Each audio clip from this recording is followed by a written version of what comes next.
Et soyez les bienvenus ce matin. Si vous avez l'habitude de fréquenter cette église locale, cette assemblée, ou si vous êtes là pour la première fois ou la deuxième fois, peu importe, soyez vraiment les bienvenus. Je viens de me rendre compte que je n'ai plus d'accès à Internet, donc je n'ai plus mon message. C'est marrant ça, hein ? Mais le Seigneur a permis qu'un homme ou une femme crée les téléphones. Donc,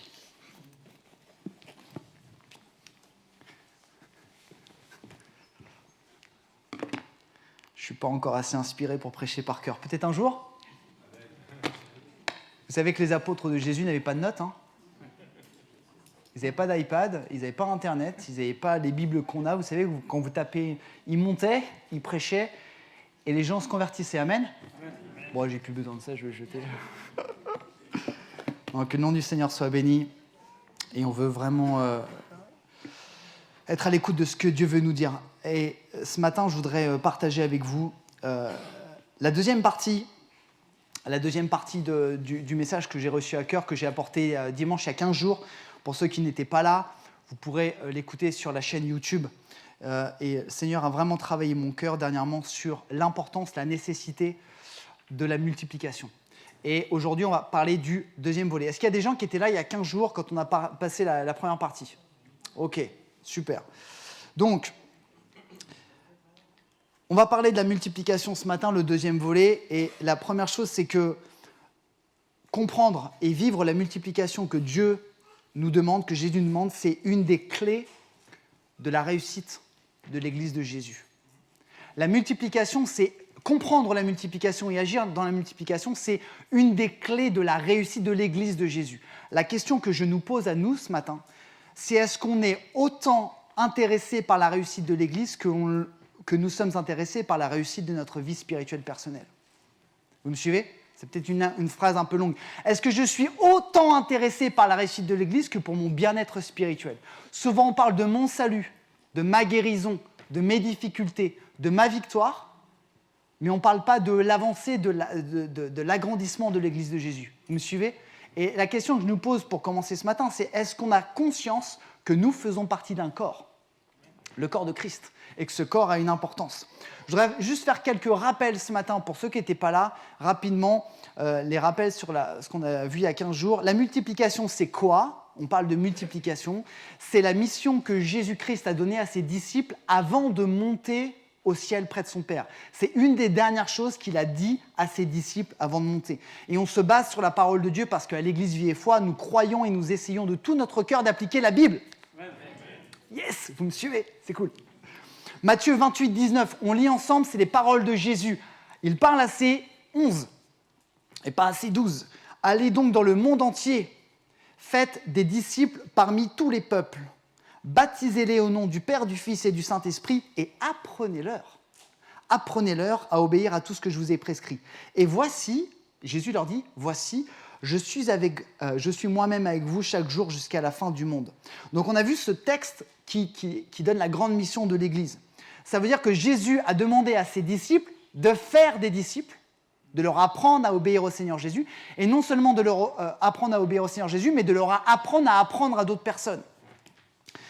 Et la multiplication implique deux choses. On a vu il y a 2 semaines que la multiplication implique de prêcher, de partager la bonne nouvelle. Pas de l'imposer, juste de la partager, notre espoir. Et la multiplication implique d'accompagner les disciples pour les faire grandir. On a vu que la multiplication n'était pas une option pour l'Église, mais elle était une mission. Ce n'est pas quelque chose qu'on décidait ou pas de faire, c'est quelque chose que Jésus nous demande de faire. Est-ce qu'il y a des gens qui ont décidé de suivre Jésus-Christ dans les eaux du baptême ce matin ? Levez votre main si vous êtes baptisé, si vous êtes disciple de Jésus. Ok. Cette mission, elle est pour nous. Elle est pour nous. Donc Jésus s'adresse à chacun d'entre nous.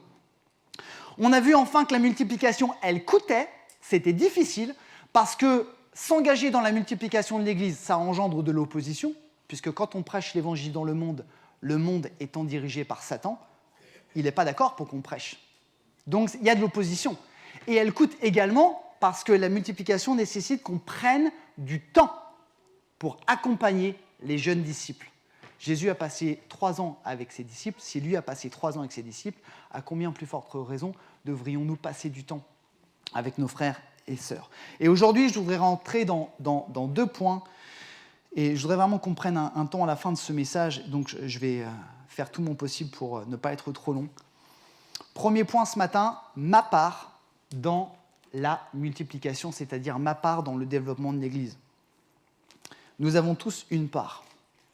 La Bible dit que c'est Dieu qui fait croître et qui fait venir des disciples à lui. Amen. Si un jour vous croisez quelqu'un qui vous dit que cette personne a sauvé des gens, ou cette personne, grâce à cette personne, des gens se sont repentis ou sont venus à Jésus, il y a une erreur. C'est Dieu qui fait croître l'Église. Amen. C'est Dieu qui fait, je le témoigne à EVF, c'est Dieu qui permet que chaque dimanche, nous ayons des nouvelles personnes. Avez-vous remarqué ça? Non? Vous n'avez pas remarqué? Je vous le dis, entre nous, d'accord? Merci Seigneur. Est-ce qu'on fait des campagnes sur Facebook, sur YouTube et tout ça? On pourrait, hein, c'est pas de mal. Mais non, le Seigneur œuvre et il permet à des hommes et à des femmes d'être attirés par Dieu, d'aller vers lui, d'être délivrés. C'est Dieu qui fait croître. Mais, il y a toujours un mais. Si Dieu nous donne la capacité et la mission de nous multiplier, il ne fera rien sans notre investissement. Il y a une différence entre dire c'est Dieu qui fait croître, mais Dieu ne fera rien sans nous. Et souvent on dit « Oh, le Seigneur est bon, il va faire tout seul ». Non. Dieu a la capacité de faire tout seul. Mais si Dieu a créé l'Église et nous a donné une mission, il y a bien une raison quelque part. Amen. On va lire un texte dans la parole de Dieu qui nous encourage à prendre conscience que Dieu ne fait rien sans nous. 1 Corinthiens 3,6. On peut le lire ensemble, je donne le contexte. Paul est en train de parler à une église qui était à Corinthe. Il y avait des problèmes dans cette église, parce que les églises sont faites d'hommes et de femmes humains qui sont imparfaits, comme vous et moi. Et il y avait des problèmes, il y avait des chamailleries, parce que certains disaient « mais moi je pense que Paul c'est le meilleur ».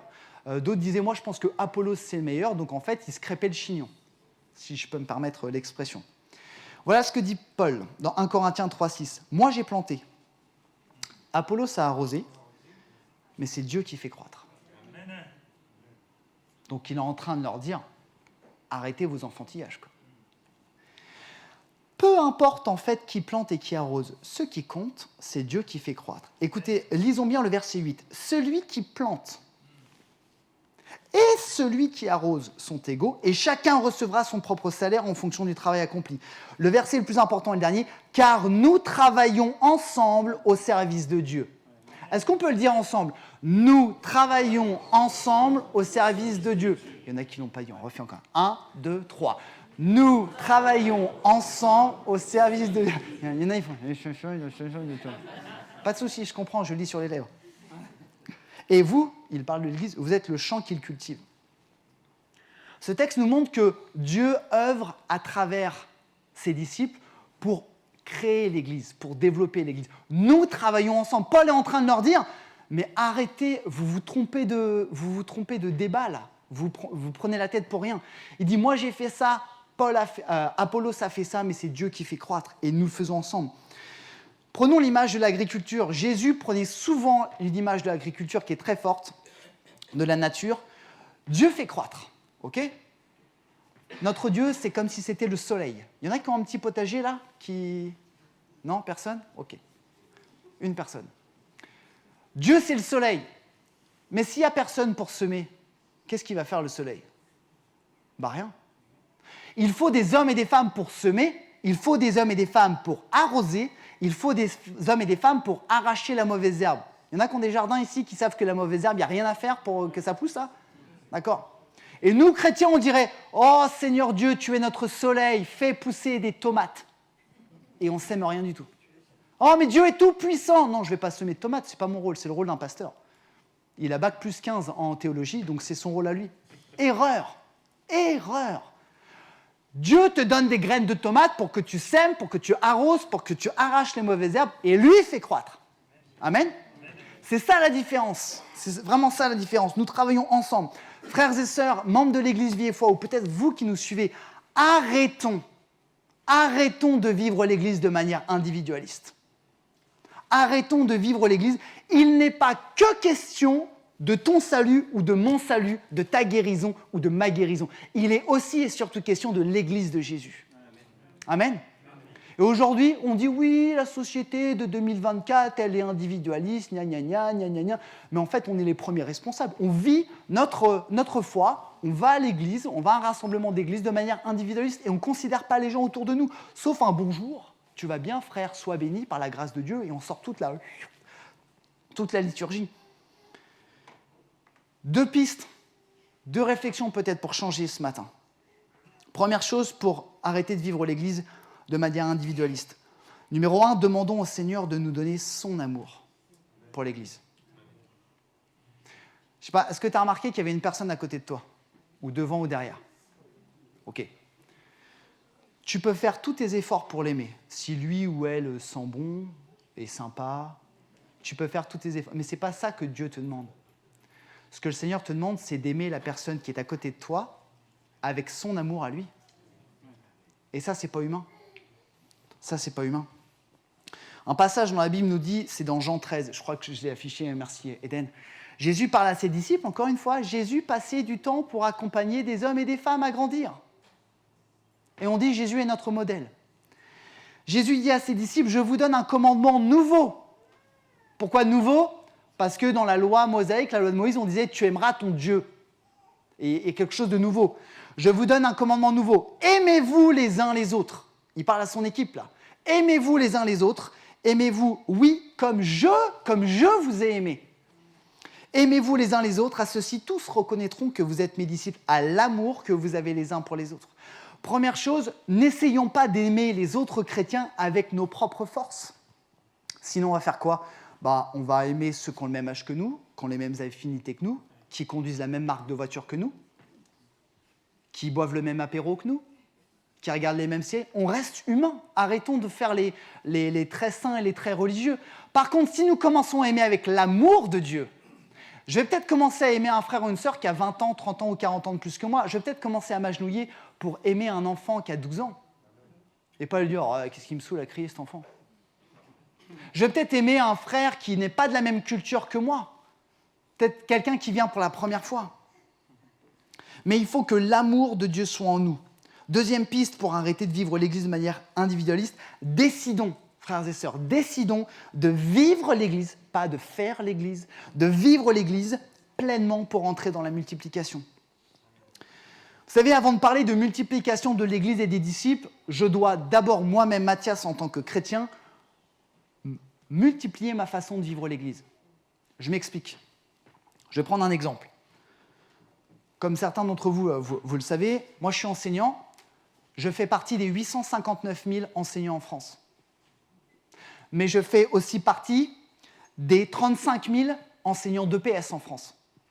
Je fais aussi partie des 200 enseignants de mon lycée. Et je fais aussi partie des 8 professeurs de sport de mon lycée. Est-ce que ça veut dire que je suis moins des 859 000 ou moins des 35 000? Non, je suis partie de tout, vous êtes d'accord avec moi? Oui? Nous faisons partie du corps de Christ avec des milliards de personnes, gloire à Dieu. Nous faisons partie des chrétiens en France, gloire à Dieu. Nous faisons partie de l'Église Vie et Foi, gloire à Dieu. Mais ça ne s'arrête pas là. La relation de l'Église, elle se vit aussi un à un. Amen. C'est trop facile, c'est trop easy de venir dans un grand rassemblement. Je viens, je suis personne, je pars, je suis personne. C'est trop facile. C'est trop facile. C'est comme vivre avec mon épouse le lundi, le mardi, puis le reste de la semaine, je fais ce que je veux. C'est trop facile, hein. Bah ouais. Et le Seigneur nous demande de vivre vraiment l'Église. Avez-vous remarqué que Jésus s'est adressé à des foules, à des milliers de personnes, et il s'est adressé à des un à un? Il y a des gens qui lisent la Bible ici? Ouais, on va faire une petite distribution de Bible à la fin. Ok. Pourquoi, t'es-tu déjà posé la question, pourquoi est-ce que tu viens à un rassemblement d'église? Pourquoi tu viens à l'église? J'aime pas dire ce mot, mais je le dis pour qu'on comprenne. Pourquoi tu viens à l'église le dimanche ou le jeudi? Certains vont dire oui, pour louer Dieu. Très bien, mais on loupe quelque chose. Il y a une relation verticale avec Dieu. Mais à votre avis, pourquoi il a créé l'Église? Il y a une relation horizontale. Pourquoi se rassembler si Dieu voudrait uniquement qu'on le loue lui-même quand on est ensemble? Ça ne sert à rien, on chauffe des chaises et puis on rencontre des gens sympas. Non, Dieu a créé une Église pour qu'il y ait non seulement une communion verticale, mais une communion horizontale les uns avec les autres. Et à l'Église Vie et Foi, nous ne sommes pas une Église parfaite. Vous le savez ça? Que ceux qui le croient disent Amen. Oh, les méchants. Vous avez raison, on est loin d'être parfait. Mais le Seigneur nous aide à progresser. On vit l'Église de 3 manières différentes et je voudrais rapidement partager ça avec vous ce matin. Nous vivons l'Église comme ça, dans la grande assemblée, ou les jeudis soirs, j'ouvre une parenthèse que je referme, le jeudi soir, où on passe du temps ensemble pour prier les uns avec les autres. Et ces grands rassemblements où il y a beaucoup de personnes nous donnent l'occasion de célébrer Dieu ensemble et de prier ensemble et de louer ensemble. Mais à l'Église Vieux-Foy, nous vivons également l'Église à travers les groupes de maison, des groupes de 8 à 10 personnes. On ne fait pas la même chose dans un groupe de maison que dans une grande assemblée. Si on fait exactement la même chose, ça ne sert à rien. Exactement. On est là dans des groupes de maison pour partager autour de la Bible, pour poser des questions. Il y a des gens ici qui ont des questions sur la Bible, des choses qu'on ne comprend pas. Ok, il y a Fagner, moi et Marianne. On est 3. Merci François. À quel moment allez-vous poser des questions à un autre chrétien sur quelque chose que vous ne comprenez pas? Alors Dieu peut vous le révéler, hein. Gloire à Dieu. Mais il a aussi mis d'autres chrétiens pour partager ensemble. Les groupes de maison, on est là pour partager, 8-10 personnes. À l'Église Vie et Foi, nous vivons aussi les petits groupes depuis le Covid. Merci Seigneur pour les petits groupes, des groupes de 3 à 4 personnes. On ne fait pas la même chose avec 3 à 4 personnes qu'avec 80. Et c'est avec 3 ou 4 personnes que nous essayons d'apprendre à prier les uns pour les autres, à s'aimer les uns des autres, à passer du temps les uns avec les autres. Et je crois que si je veux rentrer dans la multiplication, je dois d'abord, moi, multiplier ma façon de vivre l'Église. La grande assemblée, un groupe moyen, un petit groupe. Pourquoi ? Parce que le petit groupe n'a pas ce que le groupe de maison n'a pas, ce que la grande assemblée n'a pas. Vous me suivez ou pas ? Et c'est important. Sinon, on sera... Moi, Mathias, je serai un enseignant parmi les 859 000. Ouais, c'est triste. Hein. Moi, je suis content d'avoir mon équipe pédagogique avec 8 collègues. Des gens qui me saluent, des gens qui parfois me fatiguent, comme vous, et moi, je les fatigue. Mais on fait partie du corps de Christ. Est-ce qu'aujourd'hui, je peux dire... Est-ce qu'aujourd'hui, tu peux dire, je peux dire, je vis l'Église de Jésus dans toutes ses dimensions. Mon frère, ma sœur, aucun jugement de ma part. Mais si ta foi et ta façon de vivre l'Église, elle se limite à des rencontres le dimanche et des fois le jeudi, c'est pauvre. C'est tellement pauvre. Tu loupes tellement quelque chose. C'est tellement pauvre. Deuxième point, vous êtes toujours avec moi ? La multiplication des disciples, ce n'est pas prioritairement l'augmentation du nombre. Oh là là. La multiplication, quand on multiplie, normalement, ça augmente. Ouais. Eh ben non, pas prioritairement. On va lire la Bible ensemble, Éphésiens 4,15, qui nous montre qu'avant l'augmentation du nombre, il y a une autre augmentation, une autre amélioration. Et je l'ai choisi dans la Bible Parole de vie, en français courant. Paul parle à l'église d'Éphèse, il dit « Mais en disant la vérité avec amour, nous grandirons en tout vers celui qui est la tête, le Christ. C'est par lui que toutes les parties du corps tiennent ensemble et sont unies. Beaucoup d'articulations servent à unir le corps. Et j'insiste sur la dernière partie. Et quand chaque partie du corps fait son travail. Et quand chaque partie du corps fait son travail. Le corps grandit et se construit lui-même dans l'amour. Quand chaque partie de l'Église fait son travail, alors le corps grandit. C'est quoi faire notre travail dans l'Église ? Je ne parle absolument pas de service. Oui, nous avons besoin de bénévoles à l'Église Vie et Foi. On le dit souvent. Je ne parle pas de service. Je parle de faire son travail que Jésus nous a donné il y a 2000 ans avant de monter auprès de son Père. Ton travail, mon travail, c'est de faire des disciples et de t'investir pour l'Église. La multiplication, c'est d'abord l'édification, la solidification, la construction, le renforcement. Et de ces caractéristiques va venir l'augmentation. C'est parce que l'Église, elle se solidifie dans l'amour que d'autres personnes vont s'ajouter, que d'autres personnes vont se rajouter et grandir. Vous comprenez, c'est vraiment important. La multiplication des disciples, c'est d'abord la solidification de l'édifice qu'est le corps de Christ. Quand chaque partie du corps fait son travail, je reprends l'exemple de l'agriculture. On sait très bien, pour ceux et celles qui ont des plantes, qu'avant de pousser en hauteur, la plante, elle va chercher des racines en profondeur. Ouais. Moi, je l'ai appris à mes dépens dans mon jardin. On a planté des lauriers. On m'a dit oh, malheureux, tu plantes des lauriers, tu vas devoir les tailler 2 fois par an. Et pendant 7 ans, ils ont fait cette taille-là. Je me suis dit, on m'aurait menti. Mais en fait, ce qui s'est passé, c'est que comme la terre était très mauvaise, pendant 7 ans, ils ont fait les racines. Et tout d'un coup, pouf! Ils sont toujours pas très grands, mais ça grandit. Faire son travail, c'est tenir sa place dans le corps de Christ et prendre soin les uns des autres. Et pour cela, frères et sœurs, nous devons 2 choses, j'insiste. Numéro 1, nous devons comprendre par la révélation du Saint-Esprit, pas parce qu'un pasteur le dit, nous devons comprendre par la révélation du Saint-Esprit qu'il faut prendre soin les uns des autres.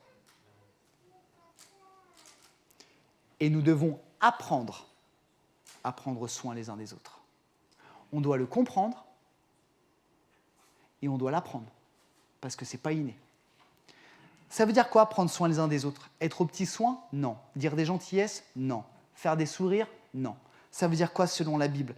Eh bien déjà, prendre soin les uns des autres, c'est considérer les gens et les regarder avec les yeux du Seigneur. Vous savez, à l'Église Vie et Foi, l'accueil pour nous est très important. Quand une personne vient pour la première fois, c'est très important d'accueillir cette personne sincèrement et authentiquement.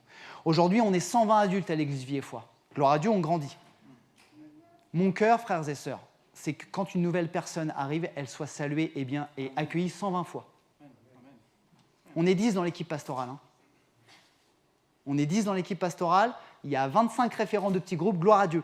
Je ne parle pas des pasteurs, je parle que quand une personne vient pour la première fois, elle soit accueillie 120 fois. C'est-à-dire que chaque membre de l'Église ait ce cœur pour l'accueillir. Amen. Il y en a qui me regardent avec des yeux comme ça en me disant « Mais d'où il débarque ?» De la planète Parole de Dieu. Terre lointaine mais à la fois proche. J'en perds mon latin. Considérer les gens, être rempli de l'amour de Dieu pour les gens, exercer un soutien spirituel. C'est quoi exercer un soutien spirituel? C'est prier pour les gens. Et vous savez quoi? Vous avez le droit de ne pas prier à distance. Souvent on dit « Ah mon frère, je vais prier pour toi cette semaine. » Qu'est-ce qui t'empêche de prier pour lui maintenant? « Oh, je prierai pour toi cette semaine. » Qu'est-ce qui t'empêche de prier pour lui maintenant? De poser tes mains au nom de Jésus. Et bien sûr, prendre soin de quelqu'un, c'est aussi apporter un soutien spirituel. Si ton frère ou si ta sœur a besoin d'un coup de main pour porter un meuble, je ne sais pas moi, peu importe, bien évidemment, les non-croyants le font. Mais on dit souvent, oui, on va s'aimer les uns des autres, je vais aller chez mon frère et puis je vais l'aider à déménager. Mais ça, c'est qu'une partie de l'iceberg, ça. Si d'abord je le considère, si je l'aime, si je l'accueille, si je le regarde avec les yeux de Jésus, si je prie pour lui, si je suis un soutien pour lui spirituellement, après je pourrais l'aider pour planter ses légumes ou déménager. Je voudrais juste parler de la structure de l'Église. Je ne sais pas si vous avez remarqué, mais la Bible elle dit que dans la structure de l'Église, nous sommes le corps de Christ. Amen. Le corps, comme un corps, ok. Et dans ce corps, il y a des gens qui sont plus âgés que toi spirituellement. Je ne parle pas de votre date de naissance. Gardez-la pour vous, il n'y a pas de souci. Je parle de la naissance avec Christ. Il y a des hommes et des femmes qui sont venus à Christ avant toi et qui, certainement, sont plus matures que toi et qui doivent prendre soin de toi. Amen. Ouais. Mais il y a également des gens qui sont plus jeunes que toi, qui sont venus à Christ après toi. Et ce sont des gens pour lesquels tu dois prendre soin. Amen. Ça veut dire que personne en fait est seul parce qu'il y a toujours quelqu'un qui m'enseigne et quelqu'un qui prend soin de moi. Et c'est ça la multiplication et c'est ça l'édification. J'aime cette idée du corps de Christ, solidement assemblé. Prenons l'exemple du corps humain. Vous savez où est le tibia? Où est le tibia? Qui a dit dans le bras là? Il faut que je fasse venir mon frère Andreas pour faire un cours. Prenons l'exemple du tibia. Le tibia, j'espère que je ne vais pas dire de bêtises, le tibia, il est en dessous du fémur et il soutient le fémur, on est d'accord? Oui? Vous avez le droit de dire oui. Ok. Mais le tibia, il est soutenu par un os du pied qui s'appelle le talus, on est d'accord? Donc le tibia est plus important que le fémur, mais le tibia est moins important que le talus, parce que le talus est plus important que le tibia que le fémur. Vous m'avez suivi? Non? Le corps de Christ bien coordonné, il y a quelque chose qui te tient. mais toi, tu tiens quelque chose. Il y a quelque chose qui t'enseigne, qui t'aide à grandir avec le Seigneur. Pas avec autorité en disant « t'as pas le droit de faire ça, tu dois faire ci ». Non, ça s'appelle du totalitarisme. Ça, c'est ce que les hommes et les femmes ont fait et ils sont complètement à côté de la plaque. C'est prendre soin de quelqu'un. On pose souvent la question à l'église Vie et Foi, « Es-tu un disciple de Jésus ?» Je ne poserai pas la question aujourd'hui. Je vous poserai et je me poserai la question « Où sont tes disciples ?» Où sont tes disciples ? Ce n'est pas des disciples de Matthias, c'est des disciples que Matthias a emmenés Jésus. Le patron, c'est Jésus, on est d'accord ? Mais il faut forcément qu'on ait des disciples si on veut les emmener à Jésus. Où sont tes disciples ? Où sont tes papas et tes mamans spirituels, des hommes et des femmes qui sont venus à Jésus avant toi, avec qui tu as pleuré, avec qui tu as posé des questions sur la Bible, avec qui peut-être tu as été baptisé du Saint-Esprit, avec qui tu as donné tes fardeaux ? Où sont tes disciples ? Où sont mes disciples ? Et où sont mes leaders spirituels ? Et c'est triste de se dire que nous, aujourd'hui, l'Église, en fait, on ne fait pas de disciples parce que c'est moi, mon salut, ma guérison, vite, mon augmentation, tout ça. Et puis, en fait, comme je ne suis pas pasteur, je ne suis pas théologien, moi, je n'ai pas le droit.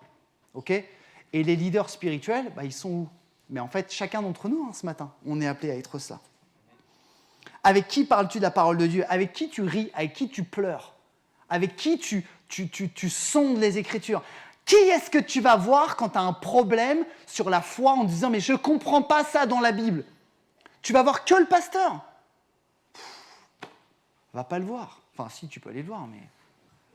Il y a tellement de personnes autour qui... Peut-être que la personne à côté de toi, elle a la... Vous savez quoi ? Peut-être que la personne à côté de toi, elle a la réponse à ta question et que moi, je ne l'aurai pas. Pardonnez-moi de vous titiller ce matin, mais c'est le Saint-Esprit qui pousse mon cœur. C'est vraiment le Saint-Esprit qui pousse mon cœur. Discipuler quelqu'un, ce n'est pas le mettre en discipline, ce n'est pas lui mettre une muselière. Discipuler, c'est accompagner, former.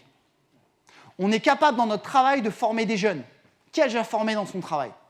Qui a déjà eu un jeune avec lui ? Ok. On forme le jeune ou la jeune. Ok. Voilà, tu fais ci, tu fais ça, fais pas ci, fais pas ça, ok. On l'amène, on le reprend, on l'accompagne. Et notre désir, j'espère en tout cas, c'est qu'il soit meilleur que nous. Pourquoi on fait ça au boulot, on ne fait pas ça à l'église ? Qu'est-ce qu'on a loupé, quoi ? Peut-être certains diront, mais je suis payé pour ça. Ouais, mais si tu savais combien tu vas être payé au ciel,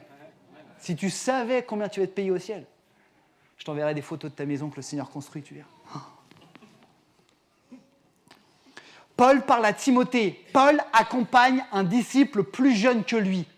D'accord ? Il l'accompagne. Qu'est-ce qu'il lui dit ? Je veux bien que tu le mettes, Eden. 3, 2, 1. Ouais, merci. Paul dit à Timothée, ce que tu as entendu de moi en présence de nombreux témoins, confie-le à des personnes fidèles qui soient capables de l'enseigner à d'autres. Autrement dit, Paul dit à Timothée, moi je t'enseigne quelque chose, mon fils. Mais toi, ce que je t'ai enseigné, enseigne-le à d'autres qui seront capables. Quand est-ce que j'ai enseigné quelque chose à quelqu'un ? Peu importe l'âge spirituel, si tu connais le Seigneur que depuis 3 mois, tu sais quoi ? Tu peux accompagner quelqu'un qui connaît le Seigneur que depuis 2 mois. Amen. Si tu connais le Seigneur depuis 112 ans, tu peux accompagner quelqu'un qui connaît le Seigneur que depuis 111 ans. Amen. C'est facile en apparence. Oui, Mathias, gloire à Dieu, on va tous le faire. Sauf qu'en fait, ça coûte. Dimanche, il y a 15 jours, j'ai dit que ça coûtait. Est-ce qu'on est prêt à payer le prix ?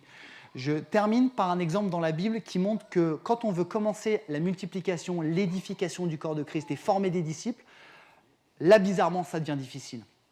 Vous connaissez l'apôtre Paul qui s'appelait Saul de Tarse ? Vous savez comment il s'est converti ? Ok, je le rappelle pour ceux qui ne savent pas, qui n'ont pas osé répondre. Saul de Tarse était quelqu'un qui persécutait l'Église, d'accord ? Il les faisait enfermer, ils étaient torturés, et sur la route de Damas, il a rencontré Jésus. Quand on rencontre Jésus, tout est plié, d'accord ?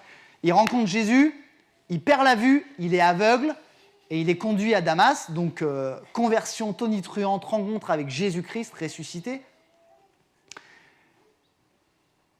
Mais Jésus avait prévu un disciple pour accompagner Saul de Tarse. Il avait prévu un gars pour l'accompagner, pour le baptiser, pour le guérir et pour le baptiser du Saint-Esprit. Son nom à cet homme, c'était Ananias. Cet homme, comme vous, comme moi, il aimait le Seigneur. Et le Seigneur lui parle et lui dit, Ananias, j'ai besoin que tu disciplines un homme. J'ai besoin que tu accompagnes un homme. Pas de souci, Seigneur. Cet homme, c'est Saul de Tarse. T'es sûr, Seigneur? Parce que ce gars-là, il nous zigouille. Vous relirez, hein, je vais pas le lire, c'est dans Acte 9. Ananias, il discute un petit peu avec le Seigneur. Et le Seigneur lui dit, va le discipuler, parce que je l'ai rencontré. Je voudrais juste insister sur un passage, pour ceux que ça intéresse, vous relirez Acte, le chapitre 9. Ananias, vous savez ce qu'il fait? Déjà, il obéit à Dieu. Et quand il rentre dans la chambre où Saul de Tarse, qui ne savait plus où il était parce qu'il était aveugle, il rentre dans la chambre et il lui dit, Saul, mon frère. Saul, mon frère. Le Seigneur Jésus que tu as rencontré m'a envoyé. Il prie pour lui. Il recouvre la vue. Il le baptise. On imagine que c'est lui qui l'a baptisé parce qu'il est dit que quand l'apôtre Paul a recouvré la vue, il a été baptisé du Saint-Esprit et baptisé d'eau. Je pense que c'est Ananias qui l'a fait. Donc c'est facile de faire des disciples, hein, mais quand Dieu t'envoie vers un homme ou une femme que tu n'as pas forcément choisi, vers un homme ou une femme qui est très bizarre, ou vers un homme ou une femme qui a une situation familiale terrible, est-ce qu'on est prêt à dire « Ok, Seigneur, mon frère, ma sœur, Dieu m'envoie vers toi pour t'accompagner ». Ananias est resté avec Paul. Ananias, je pense, s'est tenu garant pour dire « Oui, lui, avant, il nous persécutait, mais vous inquiétez pas, il a rencontré le Seigneur. » Il s'est tenu garant. Si Ananias n'avait pas été là. Alors, les plus religieux d'entre nous diront « Oui, mais le Seigneur aurait pourvu. » Oui, bien sûr, le Seigneur aurait pourvu. Mais Dieu avait décidé d'utiliser Ananias. Vous savez, quand on est individualiste dans la foi, on reproduit des individualistes.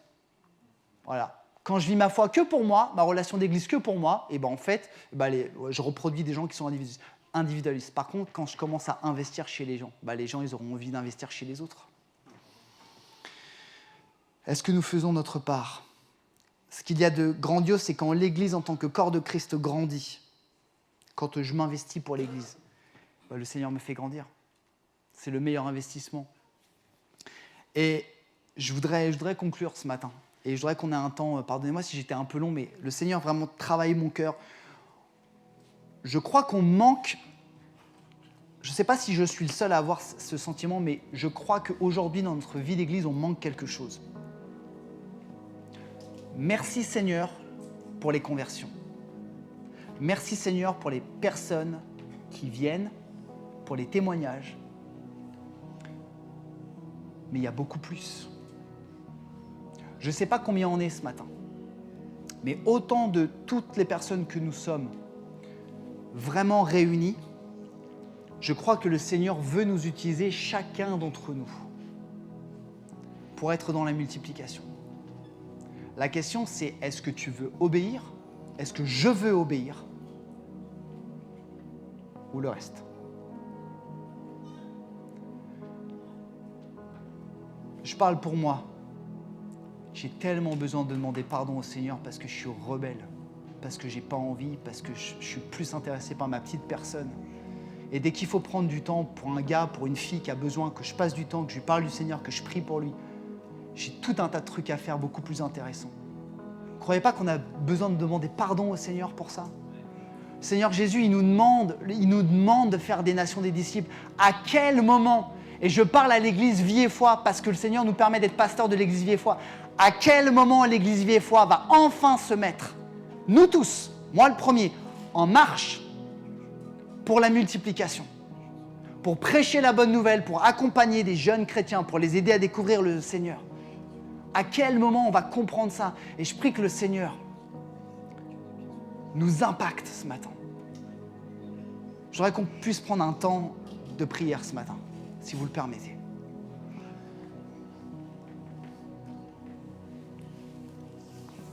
Oh, Seigneur, conduis-nous.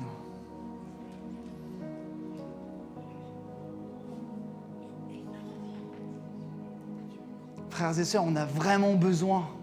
On a besoin de prendre conscience de la mission et on a besoin, pour la plupart d'entre nous, peut-être qui sommes à côté de cette mission, de prendre conscience et dire « Seigneur, fais-moi prendre conscience. Fais-moi prendre conscience de cette mission de la multiplication. Donne-moi ce cœur pour les gens. Donne-moi ce cœur pour les hommes et les femmes, pas un amour charnel. Est-ce qu'on peut ensemble faire cette prière dans nos cœurs ou à haute voix peut-être? Seigneur, donne-moi ton cœur pour les gens. Est-ce qu'on peut le faire ensemble? En tout cas, ce matin, si tu veux, donne-moi, Jésus, donne-moi ton cœur pour les gens. Donne-moi ton amour pour les gens du dehors. Donne-moi ton amour pour les gens de cette église. Ne fais pas cette prière si tu veux pas. Je ne veux pas te forcer, mais Seigneur a tellement des grandes choses pour nous. Et nous, on est à côté. Seigneur, donne-nous ton cœur. Donne-nous ton cœur pour les gens. Donne-nous cet amour de nous édifier. Seigneur Jésus.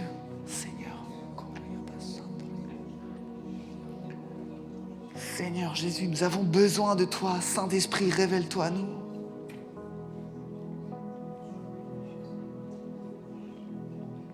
Seigneur.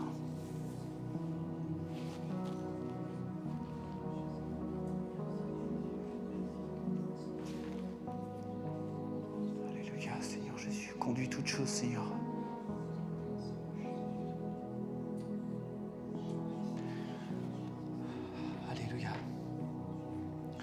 Je voudrais inviter les hommes et les femmes qui veulent aujourd'hui prendre un engagement devant le Seigneur à davantage considérer et à vraiment vivre la multiplication que la Bible enseigne.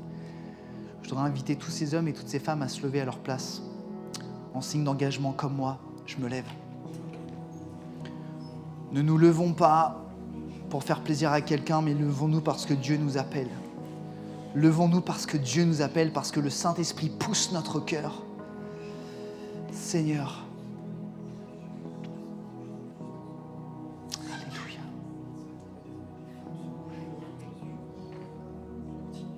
Seigneur Jésus, nous sommes debout devant toi. Seigneur, nous sommes debout devant toi, Jésus. Seigneur, nous voulons vraiment vivre la multiplication, nous voulons voir les prodiges. Seigneur Jésus, conduis nos cœurs, conduis nos cœurs. Frères et sœurs, pendant ce temps merci à vous qui avez répondu vraiment, et je voudrais qu'on reste dans ce temps de consécration. Et frères et sœurs, je voudrais un petit peu repousser les limites ce matin. On ne peut pas s'engager pour Dieu et pas mettre en pratique, c'est pas possible. Et ce matin, dans la liberté de l'esprit, je voudrais qu'on prenne quelques minutes pour s'engager dans la multiplication. Ça veut dire quoi? Je voudrais qu'on commence à l'Église Vie et Foi à prendre soin les uns des autres ce matin.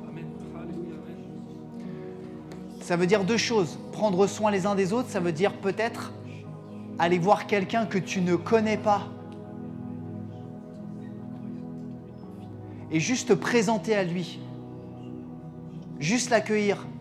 Je m'appelle Mathias, j'ai 41 ans, je ne te connais pas, je voudrais te souhaiter la bienvenue, te dire que je veux m'engager pour toi. Juste ça, on n'est pas obligé tout de suite de prier. C'est facile de multiplier les gens qu'on connaît. Hein. Et la deuxième chose, la Bible nous parle de l'édification du corps de Christ, de la solidification. La Bible nous enseigne à prier les uns pour les autres. Si ce matin tu as à cœur, pendant ce temps, déplace-toi, va prier avec un frère ou une sœur ou un groupe et va juste bénir avec ce cœur de Dieu en disant juste « Est-ce que je peux prier pour toi? Est-ce que je peux prier avec toi? Est-ce que je peux te bénir ?» Je pense que l'Église a besoin de commencer à vivre ce pourquoi elle a été créée. On n'est pas juste l'Église pour un rassemblement, frères et sœurs. On est l'Église parce qu'on est le corps de Christ. Et on doit se développer. Et on doit se solidifier. Et ce matin, je voudrais qu'on puisse prendre vraiment quelques instants, soit pour aller rencontrer des gens, soit pour aller prier avec des gens, soit pour aller... Peu importe ce que le Saint-Esprit va vous inspirer, je ne sais pas ce qu'on va faire, mais je sais que le Seigneur nous amène à sortir de nos rangs. Arrêtons de vivre l'Église de manière individualiste. On est l'Église où on ne l'est pas.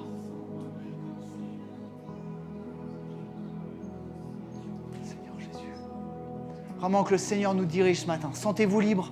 Prenons ce temps. Soit là où vous êtes, vous pouvez rester, prier. N'hésitez pas à aller voir des gens. Je coupe mon micro. Soyons vraiment guidés par le Saint-Esprit ce matin.